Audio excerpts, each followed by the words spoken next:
সাবেক brigadier general Abdullahil আমান আজমের একটি দাবিকে ঘিরে সৃষ্টি হওয়া বিতর্ক নিয়ে এবার মুখ খুলেছেন পিনাকি ভট্টাচার্য।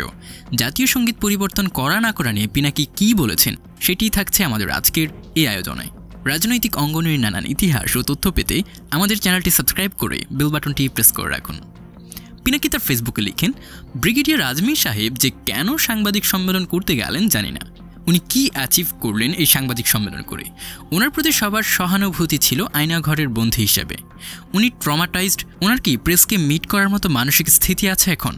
একজন ডাক্তার হিসেবে তো আমি বলি ওনার ট্রমা কাটাইতে কম করে হলেও 4 মাস লাগবে। ওনার তো পোস্ট ট্রমাটিক স্ট্রেস ডিসঅর্ডার হয়েছে। ডাক্তার কেন পারমিশন দিল প্রেস কনফারেন্স করতে?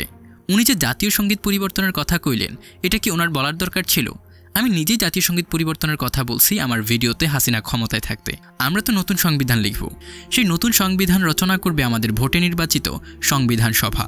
ওই সংবিধানে জাতীয় সঙ্গীত পতাকা এমনিতে জাতীয় প্রতীক বদলানো হইতে পারে। জাতীয় সঙ্গীত বদলানোর ক্ষমতা কি প্রফেসর ইউনূস সরকারের আছে? এখন হইল কি, আওয়ামী লীগ চান্স পাইল মাঠে নামার। বামেদের একটা অংশ যারা আমাদের সাথে লড়াইয়ে ছিল তারা আওয়ামী লীগের সাথে গিয়ে জাতীয় সঙ্গীত গাইবে। কামটা কি ভালো হইল? আওয়ামী শাসনের বিরুদ্ধে জাতীয় ঐক্য আমাদের একটা বড় অর্জন ছিল, সেটা এত তাড়াতাড়ি নষ্ট করার কাজটা কি ভালো হইল? ওনারা তো গামছা নিয়ে ট্রল করতেছে বাকশালীরা। একজন আয়নাঘরের বন্দি কথা বললে তো বাকশালীরা কাপড় নষ্ট করে ফেলবে। আর হইল কি, মুফতি একটা ট্রলের উপলক্ষ পাইল।